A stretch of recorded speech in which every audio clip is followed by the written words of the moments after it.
Mm-mm-mm. Yes, baby, we're coming out today. Hey, welcome back to Healing is a Bitch. I'm your host, Erick Secure. Not that that matters for, some of you because you know who the fuck I am. But for the ones who don't, yoo-hoo, yoo-hoo, I'm Yes, honey, Miss Diana did that with the song. Ooh, have y'all seen the video when she runs through Central Park as the song is starting? Girl, after you watch this, go YouTube it real quick. Go Google it real quick. It's real cute. She's screaming, honey. Come on. So that is what's going through my mind as I'm doing this fucking intro. Because all I just hear is the fucking instrumental for I'm coming out. Okay? Because today's episode is about coming out.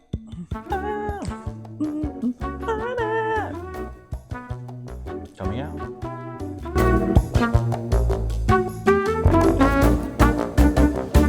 Hey, baby. Welcome back to Healing is a Bitch. I hope you're having a great day, great week. And if not, well, I hope it gets better. Okay? Well, honey, last week we talked about the intro to the show, which is what is healing anyway. Okay? We laid out the foundation. Now we're just going to keep on building on that and tackling all the topics, all the shenanigans, all the drama, all the buffoonery in the world. All right? And what better way to start that than, I don't know, talking about coming out? Mm. I mean, I know a thing or two about that. So I would definitely share my experience with that. And there's definitely a difference between, as far as I've experienced, my friends have experienced, things I've read about, even interpretations you see in TV and stuff. Um, there's definitely a difference between coming out to your family, like your close family, than like your friends and coworkers. Although some people may say that coming out to coworkers, depending on the industry you work on, things like that. Um, but personally, I have been flicking and twirling and since I could ever remember. Okay, so let's just dive right in, okay, mama? Because this is a cut and dry kind of gig, okay? This topic is just, whew, it's either going to be heavy for some people or it's going to be light and whimsical for others, all right? Personally, the first time I came out, and I'm putting air quotes on that specific one, uh, was because was because I was romantically involved with somebody, and I'm gonna put it that way for this channel. Okay, who's around my age at the time. Uh, I was an early teenager. I'll just put it that way. Um,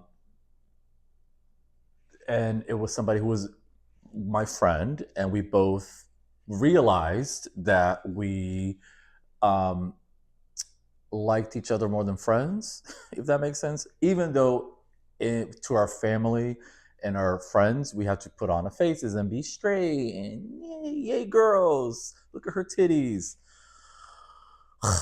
God, I don't miss those fucking days. No offense to titties and girls, just the way fucking teenage boys talk about, sidebar real quick, the way seriously, the way teenage boys talk about females. And believe you me, I hung out with a shit ton of straight, very straight teenage boys. Ooh, baby, those hormones. Around our friends and family, this person and I had to pretend to be straight, even though we were the two like standouts of the group. I mean, people knew, you know. But we're talking like early 2000s here. So coming out and acceptance is a lot different 25 years ago ish. Um, whereas in like nowadays, somebody comes out and baby, they throw this person a fucking party, like a glamorous like Kardashian fest party, balloons and animals and fucking celebrity singing. I mean, good for you. That's just not my experience or the people that I know. Uh, non-celebrity, non-rich friends. So yeah, so that was the first person I came out to. without saying the words, "Hey, by the way, I'm gay. You, I'm gay." You know, we were already doing things, so we knew. Um, but the first, so aside from that, the first person I believe I told was my friend Megan in high school. We lived around the same neighborhood, went to the same school. Yeah, I think she was one of the first people that I met. I think in drama class. Yeah, my freshman year was my first class, um, and we were unrelated but relevant. But it does contextualize to the story. We were the two like white people in the class. Yeah, spoiler alert for the ones that don't know. My freshman year, I went to a mostly black high school in Pompano Beach, Florida, called Blanche Ely High School. Go Tigers! I could do a whole episode about that experience because it was mostly positive, like very, very, very, very mostly positive. But I just learned so much in the freshman year. Oh my god. Oh yeah, coming out. So I told her, and she treated it like it was nothing. She goes, okay, but she knew like not to say anything. I'm actually still friends with her on Facebook and the socials nowadays, so I keep up with her. Um, and then eventually, I went to a different high school sophomore to senior year, and I got involved with JROTC. So that was very, very big into my life, extracurriculars and all that. So those were my core group of friends. And little by little, as I got close to some of these people, some who I'm very, very, very, very, very good friends with to this day, my best friends. Um, I just remember we would go to from school. We would walk down like a couple blocks to go to McDonald's. Wednesdays, honey, 49, was it 49? 29? Anyways, it was either 49 and 29 cents burgers. Hey, which for high school kids, honey, that was a treat. So that would became like our norm to do that. And I remember telling people or some of my friends at McDonald's, to which they responded with, "Okay, pass the ketchup." Like, here I am, like sweating, honey, sweating balls. Like, "Hey, Lisa, I have to tell you something. Um, I'm not sure how, very, how, you see it in rom coms. Oh, it's very dramatic. Like the world stops, the music gets a little. Girl, they were like, okay, Mary, we knew. So here I was, schwitzing, freaking out internally that I'm going to tell these people, are they going to hate me? Are they going to tell their people? Am I going to get jumped? Because, all the fears and shit start coming in. No, bitch. They were all of them, including the straight guys. Like, whatever. As long as you don't hit on me, bro. That kind of shit. Yeah. And I have to give my one of my best friends, who I know to this day, Zuli. Hi, mama. I have to give her a lot of credit for this, or if not credit, then a big old shout out, because I remember vividly the day that she shared something personal about her. Not for me to share, that's for her. But I remember we were walking to McDonald's. I'll never forget this. We were on the left side of the street, walking away from the cars, excuse me, towards the cars, because that's the side of the street we were on. And I remember I always used to joke about how, gentlemen are supposed to walk on the outside because in case a car hits, like I'm supposed to protect you. I always used to like bring that up. So I remember looking to my left and talking to her and having her say these things and being just so touched by it because she felt safe and comfortable to open up to me and some of my friends. So that gave me the confidence, and conviction for me to do the same. See how it pays forward in different ways, honey. So that part was easier. That was the fun ish part of coming out. Was having, well, I shouldn't say ish. It was fun. It was lovely. It was amazing and uplifting to have the core people that you care about be like, okay, so what, girl, Pat, like treat you like as it should be, by the way. As if I'm telling you, hi, I'm a Pisces. Okay, big fucking deal. I'm a Leo. You know what I mean? Like it should be just, okay, whatever, pass the salt. And then some teachers, mentors of mine, found out. So that was the next phase in my development of coming out. And that was definitely a better, or I should say, a safer stepping stone, because I knew the ultimate goal was to tell my family, more importantly, my dad.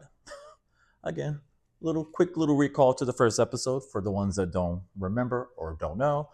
Born and raised in Brazil, very heavily Catholic, very religious kind of country and culture. My family was certainly very religious. My dad wasn't. He was one of the outliers of the family, but still with that culture and environment, and again the timing of it all. Being gay wasn't exactly the glamorous, fun thing that it is thankfully today on TV and culture and pop culture. So it was definitely like, oh, you're an outcast. Something's wrong with you. So I certainly had a lot of fear and hesitancy about coming out to my family, specifically my dad, because of that. So all those things kept spiraling. Because up until that point, I got over the whole "I'm gonna burn in hell" thing. Which, by the way, that whole episode, I mean, I cried, honey. I cried because like I just didn't quite understand, like, or didn't make the connection of, you know, God made you this way. Again, based out of the religion experience I've had, I wasn't mature enough and adult enough to go, well, God damn it, if God made me this way, why the fuck is there something wrong with me? Like I didn't have that bandwidth, that maturity. Thankfully now I do, and have had it for a long time. And I just hope most, if not all, of us in the queer community. So, by the way, anytime I say gay, I'm including all the letters, unless I say specifically something like gay. I hope everybody gets that. That's how we should all be treated, with acceptance and love. And again, not just in this topic, by the way, religion, anything else. Again, as long as you're not hurting yourself and others. I don't know about you, baby. Me doing what I do privately ain't got nothing the fuck to do with you. Okay? Mm. Mm-mm-mm-mm-mm.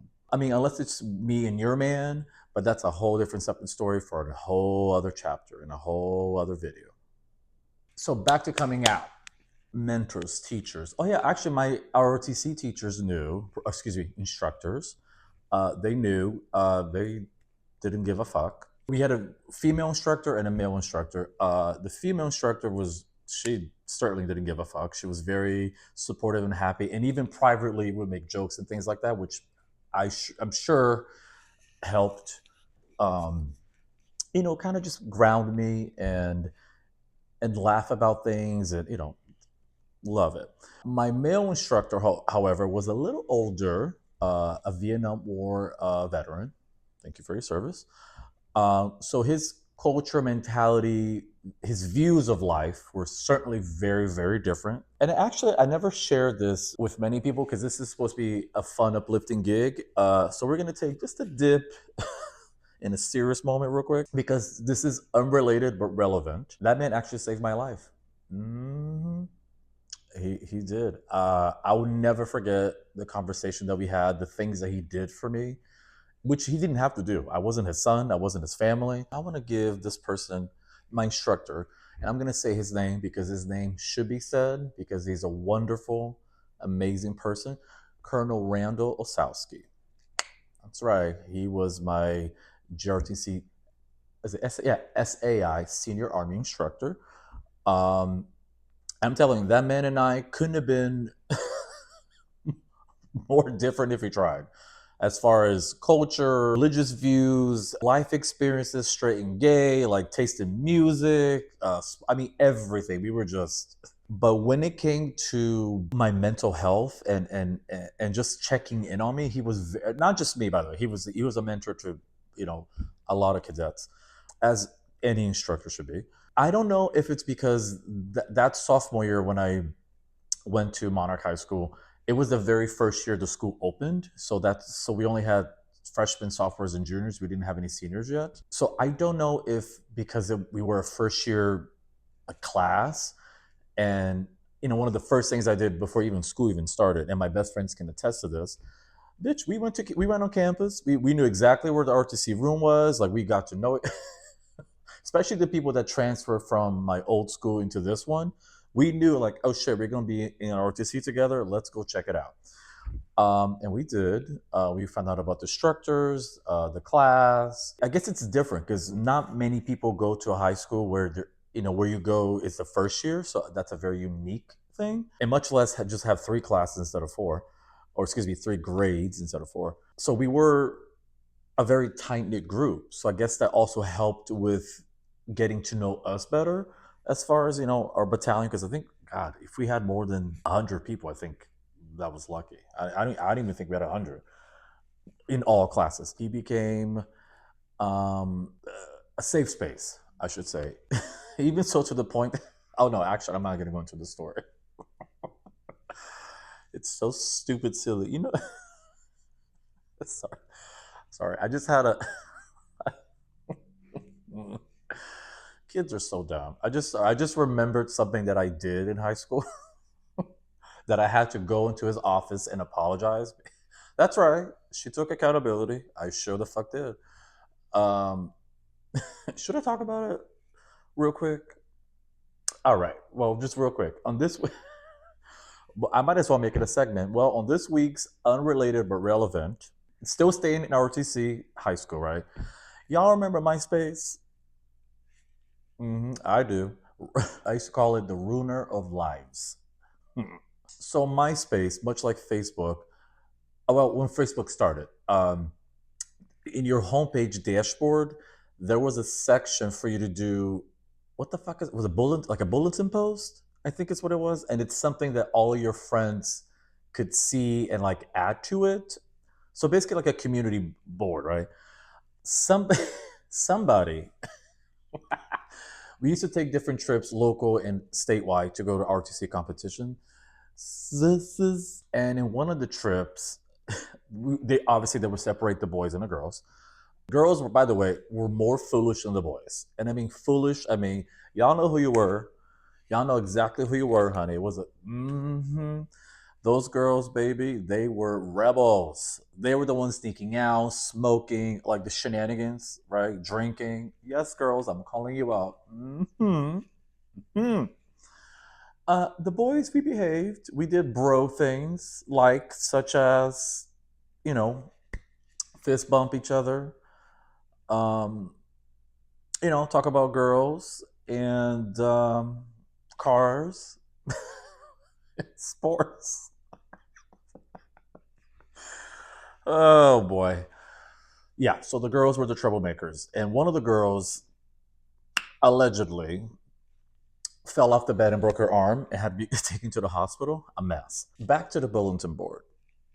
There was a trend at the time where you would call out your high school. You go to so and so school when, and then you just add to it. When the principal, for example, our principal was this amazing bulldog, as we called her.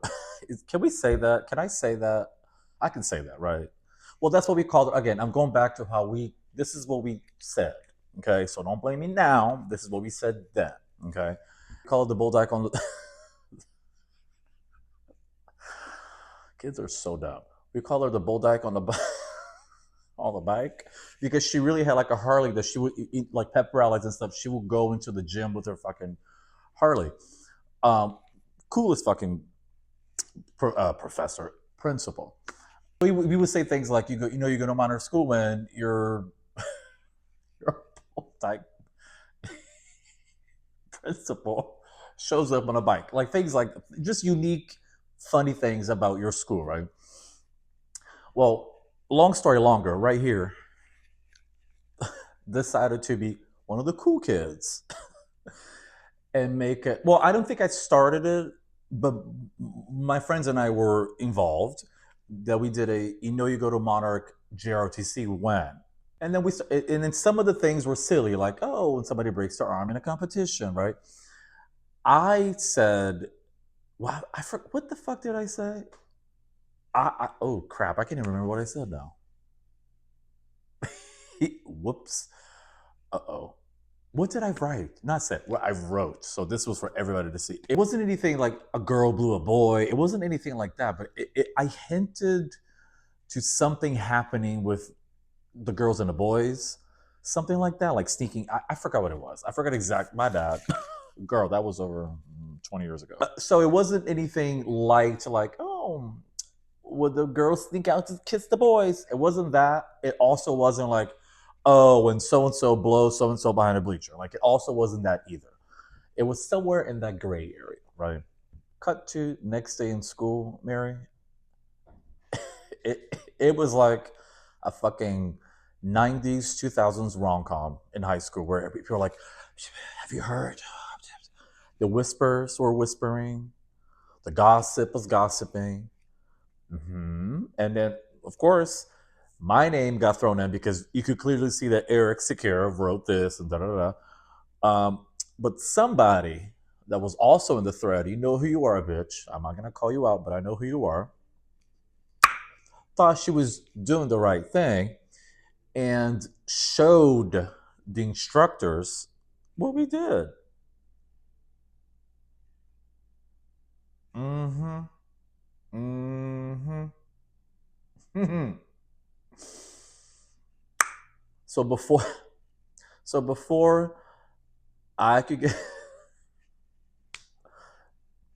scolded, I was like, you know what? Let me go because I respected Colonel so much. I was like, you know what? Let me go say, you know what, Colonel? I said this. I own it. My bad. I'll delete it. I'll do whatever I can to like remedy the situation. He wasn't happy with me, of course, but he but he did appreciate that I was man enough to go and say, you know what? I contributed this. Can't speak for anybody else, but here's what I did. And I would never want to highlight this program to be something dirty or bad or because then it's a reflection on him. So again, kids being kids and stupid. I didn't think far ahead of like the ripples of the repercussions. Like what if it was something sexual or maybe involved an adult or something, like then cops would have been involved. Oh Jesus, no. Thankfully it didn't devolve into that. But uh, but yeah, unrelated but relevant. That's how much I appreciated and respected that man. That I was like, here I go, walking into the lion's den. I forgot what happened to me. I didn't get detention. I didn't get demoted. I didn't get detention. I forgot what happened to me. Actually, I don't think anything happened to me. Another white person gets away with something. What do you know? That is not going in the cut. I did love ROTC. Even being as gay as I was, honey, doing the cadences left, left, left, right, twirling that fucking, oh yes, baby, twirling the rifle. She was in drill team, and also color guard, the flags. Not the color guard where you see the girls twirling the flags like this, which I live. Color guard is in like, with the actual American flag, like the serious color guard. I was a bookend. I was a rifle. Hey. Yeah, so in downtimes, we would twirl. So if you see me go up to bat and you see me twirling my bat, honey, that's where she learned that from. Full circle moment. Oh, gosh. I miss being gay in high school. Sometimes. For those times. Because I was just letting my sass out, especially when I was around people that I knew. Oh, baby. And she was a high level officer, honey. I was cadet of the year. I was the very first cadet of the year for Monarch High School. That's right, honey. A sophomore beat a junior. Because if you saw the junior candidate, you would know why I won. All right, baby. I need to take a break, okay? Because she's done a lot of talking so far, all right? And I'll be right back after these words. Oh, crap. Not this again. Oh, hey, I didn't see you there. Sorry, I'm just a little annoyed because there are two of the exact same sodas that are open, and I don't know which one is mine. If there was only an easy and simple way for me to know. Well, now there is. Introducing Can Condom, the color-coded way to keep your troubles at bay. 6 unique and beautiful colors, you too can protect your lips and your mind. And with its universal patent pending, unique and versatile technology, everyone could take advantage of a can condom. That's right, you got something for the little ones? Oh, right there. For your average basic bitches, oh look, right there. For your thirsty, energized gals that need to get it up and together, okay? Something for them. And for your boozy ass uncle or homeless friend down the street, honey, who just wants to enjoy a tall, cold 40. Canned condoms got something for everybody. Why not put them in your stocking for this holiday? I know my lips will thank me, okay? Because last time I got a bump, I was not happy. Okay, with just 19 easy payments of $19.99, you too can own these. So go get yourself some, all right? Canned condoms, safe lips, safe sips. Oh, wait, I can't sip it like that. Whatever. Ooh.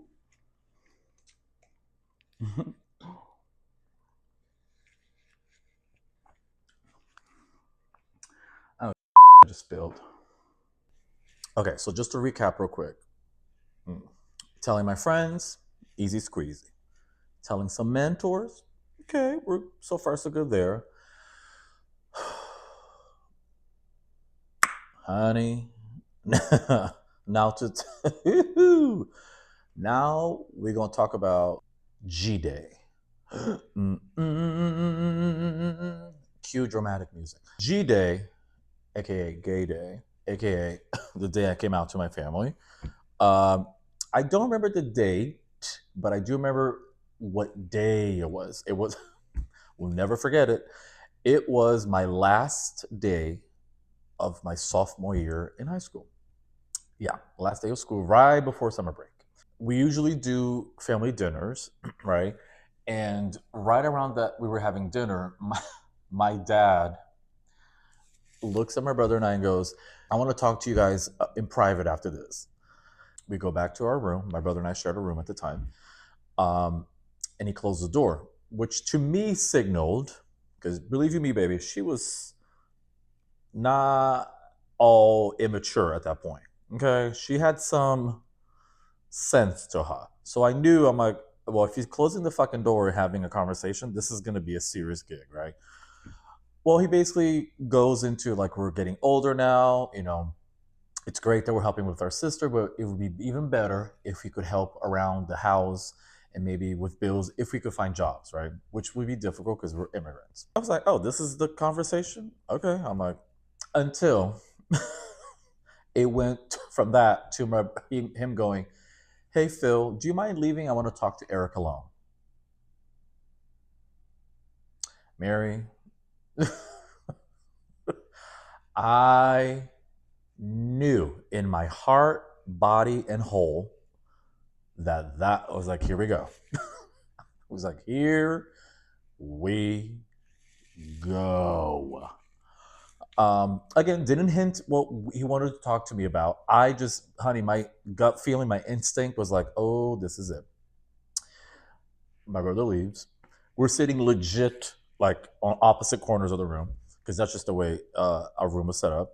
And he's like, well, I want to. He basically started with, I want to talk to you about your personal life. I'm like, okay. He's like, how come you never talk to me about it? I was like, well, I have my friends, which absolute truth. At the time, most of my friends knew about me, and that was good. He's like, no, but I'm your father. I need to know these things. I need to know if you're dating anybody. I'm like, oh, no, I'm not. He started very like that, right? And then, in true Brazilian men fashion, we're very passionate people, and I'm putting it very nicely that way, especially my family. He started to like turn up the heat. Well, I need to know if you're dating somebody, because if you are, I'm like, no, I'm like, and I wasn't, and he goes, well, after beating around the bush for what felt like a good 10 minutes of just beating around the bush, he then says, okay, well, I need to know, are you gay? And I paused and I said, yes. And he went, huh? Well, how do you know? What the dead ass. That was the first question my father asked me. after I told him I was gay. How do you know? Unrelated but relevant. I promise you, it all fits in and makes sense. I'm a lot like my dad. Not only do I look like my dad, my sense of humor, I get my smartness, if that's even a word, from my dad. My sense of humor I get from my dad. So we're a lot alike, especially in the smart assness department. So me being the fucking smart ass that he raised me to be, and that he is himself, I was like, well, how the hell do you know you like mom?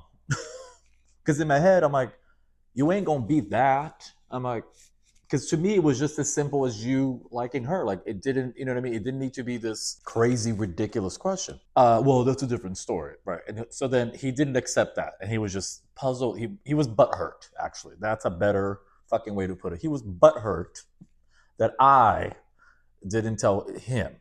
So he was making my coming out journey story about him.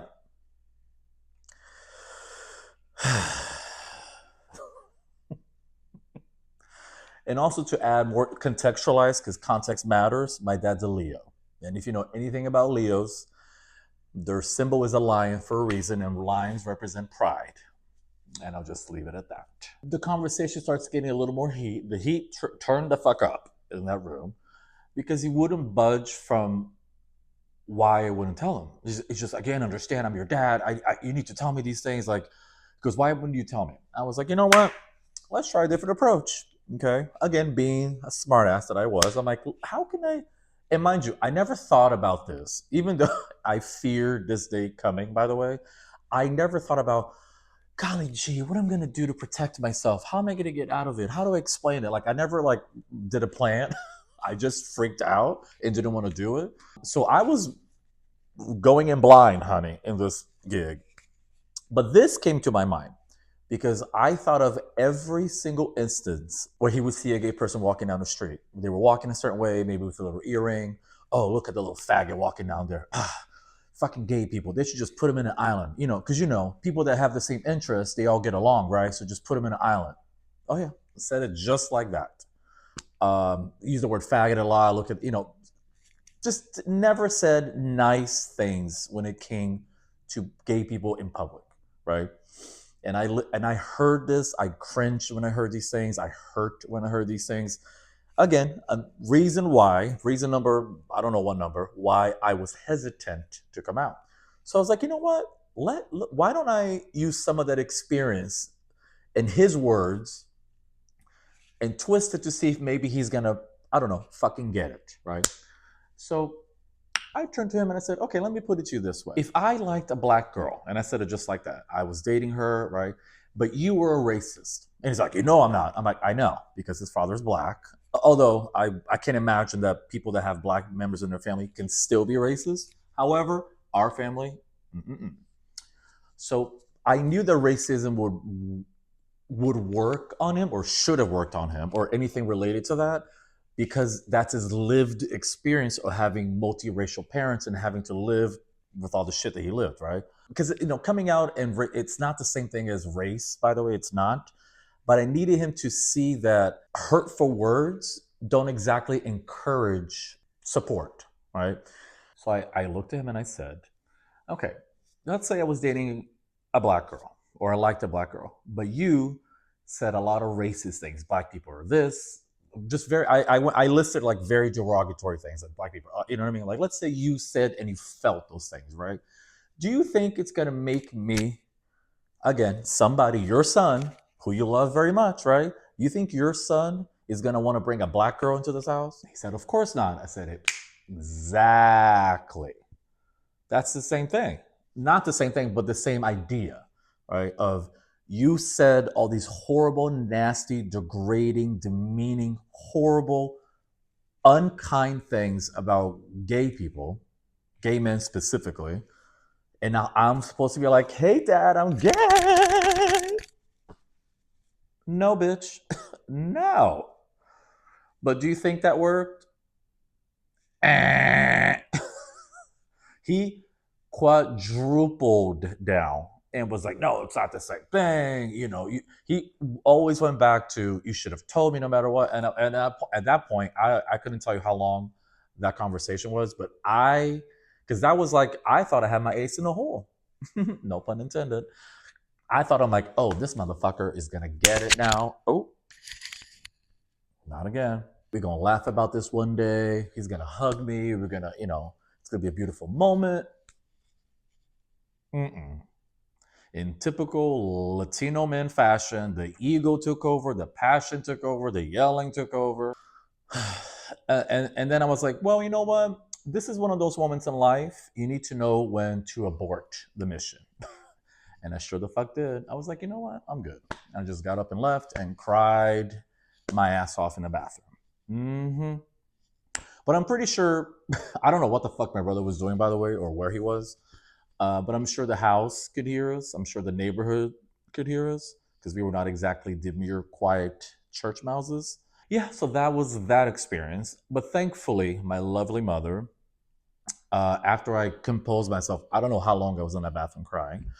And I don't mean crying. I mean like, like boo-hoo, like when you can't even breathe, crying. Like that is how fucking hurt I was. That the person that I looked up to the most, like, just was so caught up in their ego and their bullshit and their feeling right, other than supporting, I don't know, the child in a circumstance. Mm? But again, the positive, good thing about this was that my mother came in after I eventually went back to my room. My mother came in and she just hugged me and said, "I love you no matter what." She goes, "I've always knew. I don't care." She goes, "I'm not going to treat you any different." And she goes, "That's it." She goes, "Your father will get around one day." She goes, "He may not get it now, but he's going to get it." But he goes, "But I do. I love you. I see you for who you are. You're safe here." Whew, which is something that every single person that comes out should hear. Every single one of us should feel safe and comforted and like you're not a problem, like you're not a nuisance, right? And I wish I could say that my mom's beautiful gesture and human kindness rubbed off of my dad right away. It didn't. I mean, my dad wouldn't even look at me. He wouldn't talk to me for weeks. I've always said this, and my mom is my witness. My friends is my witness, know this. I have said this, and I will die on the cross on this. All right. I was a fucking model ass child, teenager. Okay. Not perfect, model. And I don't mean model like dun, dun, dun, dun, dun. No, no, no. I meant like she stayed out of trouble. I did my homework, AP honor student, top 10 of my class, didn't even have a fucking detention in high school. I was a fucking nerd in our ROTC and volleyball freak. Like that was, you know what I mean? Like I wasn't out drinking, stealing from my parents, sneaking out. Girl, none of that. Even to the point that as my mom is my witness, my sisters heard me say this, my fucking friends have heard me say this. If I have kids and they're like a tenth of what I was, bitch, I'm happy. I'm good. Seriously, I will die on the cross saying that. Dead ass serious, I will. Cut to today. That was, oh my God, that was 21 years ago. God, just saying the zoinks. And I can tell you things are not like that anymore. My dad and I are incredibly close. We may not talk every day or every week, but we catch up. We were always in each other's orbit. I'm always like, hey, saw this article, made me think of you, love you, hope is all is well. So we definitely have a healthy, happy, and authentic relationship now. He's come he's come a long way. Trust me, on the a long way, to the point that in later, from high school into like my adult years, when I was telling my friends about my relationship with my dad, they're like, "Are you kidding me? Your dad?" I said, "Yeah." Can you believe? Like we went to football games together. They're like, "What? You did what?" I was like, "Yeah." He went from not looking at me to like, "Hey son, I love you. I'm proud of you." Like he tells me he's proud of me all the time. That's why I wanted to do this episode, or one of the main reasons was to showcase that something can start off shitty. Okay, and believe you me, it got even shittier, and there's a whole other chapter and episode for that. Because he did eventually kick me out on. Oh, and not just kick me out of the house. It was on my 19th birthday.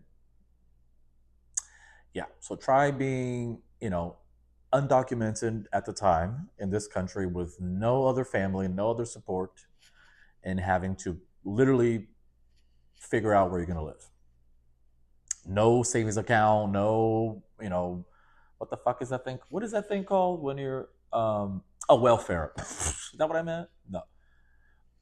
You know what I mean? I was asking the judges back there, and by judges, I mean myself in the future in production. Um, yeah, yeah, goes to show you, honey, things can change if you give it time, if you give it effort. As wonderful of a person as he is, it even was back then, he just didn't have the tools and the maturity to deal with that, along with everything else he was dealing with, which is not for me to share. Not that it was anything, outside of the usual, you know, stressed out parent, in a different country with, that stress of having to raise three kids in a different country without your family and all that. I cannot imagine the stress. So I've grown to give my parents a lot more grace than I did in my earlier years, because as a grown fucking full adult at 37 years old, I can imagine trying to navigate life, especially nowadays in 2025 with all the fuckery going on in the world, having to have three kids to sustain, to support emotionally, do all of that jazz, and then also me. De jeito nenhum. Mm-mm. So even though for many years and for a long time, I resented, I hated at times. I was so angry and upset, and I think a part of me is always going to have that scar.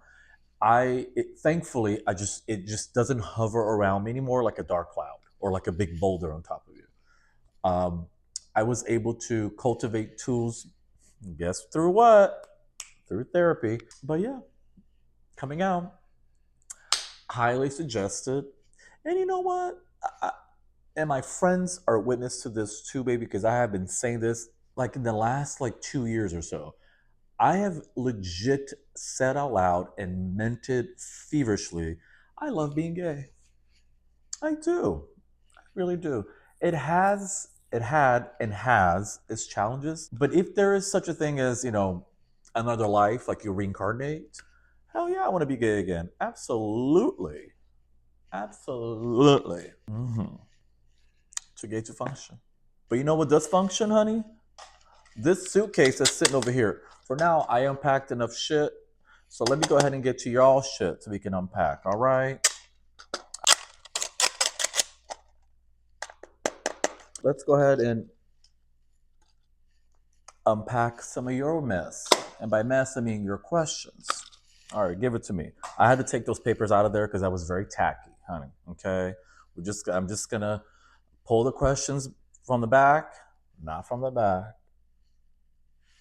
I'm just gonna pull the questions, okay, on screen, and we're gonna read it. All right. First question: what advice would you give your younger self about coming out? The timing matters. Okay, so don't do it at somebody's funeral or during a major holiday. I wouldn't, because you may not know which way the wind is gonna blow. Meaning, are you gonna have a blow up or a blow out? Isn't that the same fucking thing? I think it is. Um, yeah, you may not know how people are going to react. So I would not suggest like a birthday or holiday. Mm-mm. So definitely timing matters, the location matters. I think a more private, quiet setting, maybe like, sitting in your living room, a bedroom, I think more private um, session might be better. But then again, I came out to some friends in a fucking McDonald's, so to each their own. But I'm talking about like the more serious ones, like coming out to your family. Yeah, and I don't think that having some support there may hurt the situation. So if you think you need a backup, I would say bring a backup. There's nothing wrong with that. Yeah, so that's what I would have done. I would have, if I could, I would have had my best friends with me and done it in my house, in the living room, and just got it all out. But knowing my fucking dad, he would have like kicked our asses out. So that's why I didn't do that. But if you can, try it. Well, thank you, baby. That was a wonderful question. Appreciate you. And for the ones that do want to submit any questions, I'm going to start posting the topics that I'm going to talk about in the future. And if anything, you can reach out to me at producer@healingisabitch.com. Okay. Again, no nudies or feet pics or all the nasty shit that y'all want to put in there. Don't do it. Okay. Oh, maybe even a questionnaire, honey. Maybe I'll do a questionnaire. That sounds like a good idea. You know what? I'll start doing that. Yeah, I'm gonna send y'all a questionnaire. I'm gonna put it out there. Fill it out. Be part of the gig. All right, because then I have to be texting people and mailing people. Mailing. Oh my god. Well, that's it for this week's episode, baby. Thank you, thank you, thank you so much for tuning in, for listening to my buffoonery and rants and all that. I really, really, really appreciate it. And shout out to our cute little break time partner, Can Condom, for, protecting your lips. Remember, Can Condom, safe sips, safe lips. All right. Thanks for watching. Thanks for tuning in. And please remember to subscribe, like, and share. And comment too, baby. Go ahead and comment. Y'all are nosy anyways. Go ahead and drop something in there. Something you like, something you didn't like, something you want to see in the future. Go ahead, baby. Let me and the world know. That's what that forum is for. Okay? And I'll see you next Friday on this channel, on this gig. All right? Thanks for coming. Bye. Oh, disclaimer time. While I'm here to share personal stories, real feelings, and maybe make you laugh, cry in the process, I am not a licensed therapist, a doctor, or mental health professional. This show is meant for entertainment and storytelling. Think of it like an emotional support friend that you bring to brunch. If you're struggling, please reach out to a qualified professional. Take care of your mind, protect your peace, and remember, healing is personal, and you can't heal if you don't feel.